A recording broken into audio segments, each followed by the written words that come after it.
नमस्कार माझ्या मैत्रिणींनो, माझे नाव कुमारी शिवश्री निकिता पंकज नार्वेकर.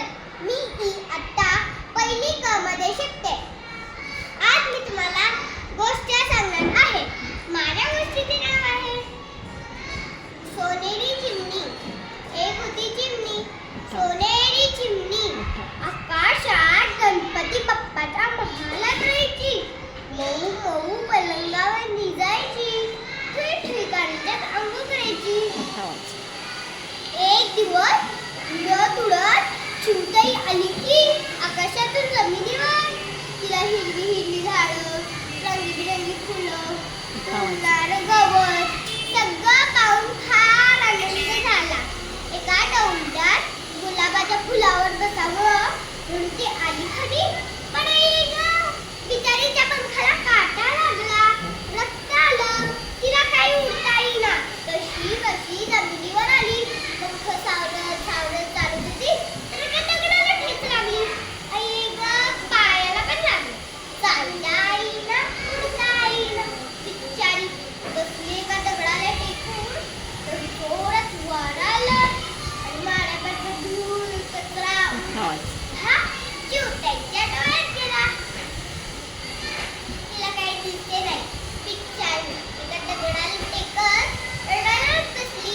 तिला रडण्याचा आवाज ऐकून तिकडून आली एक साळू. साळू म्हणाली, चिवताई चिवताई का ग रडतेस?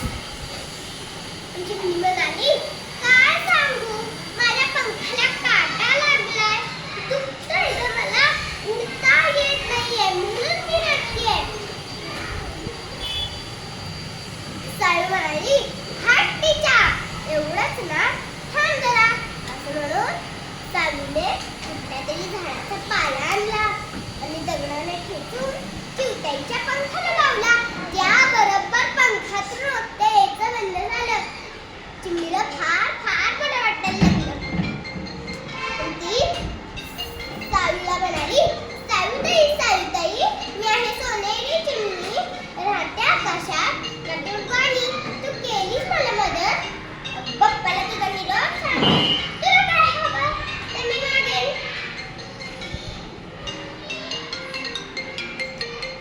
साळू म्हणाली, मला ना कोल्हे लांडगे येतात आणि खाऊन टाकतात ग. तू बाप्पाला त्याच्याबद्दल काहीतरी करायला सांगशील का? चिमणी म्हणाली, हा, नक्कीच सांगेन. असं म्हणत साळूताई निघून गेली.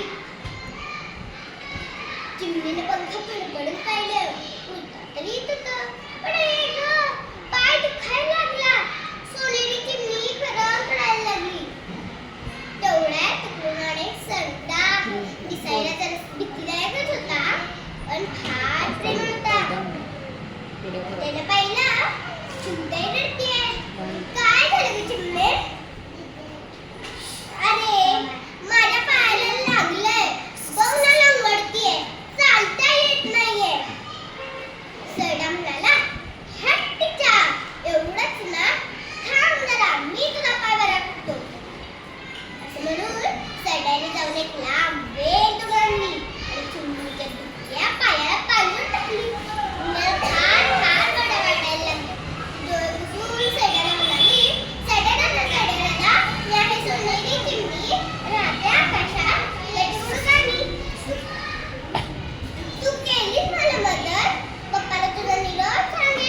नक्की सांगेन हा पप्पाला.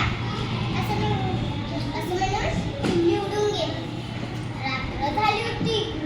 सगळे झोपून गेलेले. दुसऱ्या दिवशी सूर्य उगवला. सकाळ झाली. सावलीला जाग आली. डोळे चोळत बिळातून बाहेर आली आणि बघते तर काय, एक बिळा मोठा दुष्ट्या लांडग्याकडे बघत उभा होता.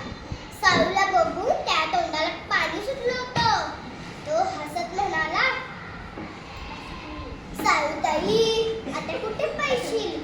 सावली घाबरली, थर थर थर थर कापायला लागली. आणि बघते तर काय, त्या पूर्ण अंगावर काठी उगवली होती. तिला सोनेरी चिमणी आठवली आणि पप्पाने कापलेले काठी दिले अशी तिला खात्री पडली. तिने असं सकाळचं काट्या मारायला सुरुवात केली. लांडग्याच्या डोळ्यात काटे, हातात काटे, तोंडावर काटे. लांडगा ओरडत पळून गेला. तिकडे सरडा जागा झाला तर आकाशात त्याला एक घाट घालताना दिसली. सरडा घाबरला. असा विचार करत झाडावर इकडे तिकडे फिरायला लागला आणि एका पानावर लपून बसला. पण काय ग म्हणा, सरड्याचा रंगच बदलला. तपकिरी कलरचा सरडा चक्क हिरवा झाला. झाड जवळ आली. ही तपकिरी सरड्याची होती. झाडला काही सरडा दिसलाच नाही. गोंधळून ती परत उडून गेली.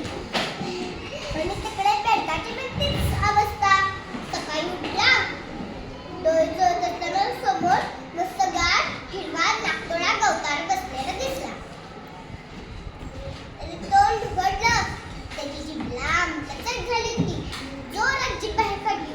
नागतोडा पकडला आणि खाऊन टाकलं. सोनेरी चिमणीने शेजारी केली अशी त्याची खात्रीच पटली. बघितलं ना, तेव्हापासून साईच्या अंगावर काटे आले.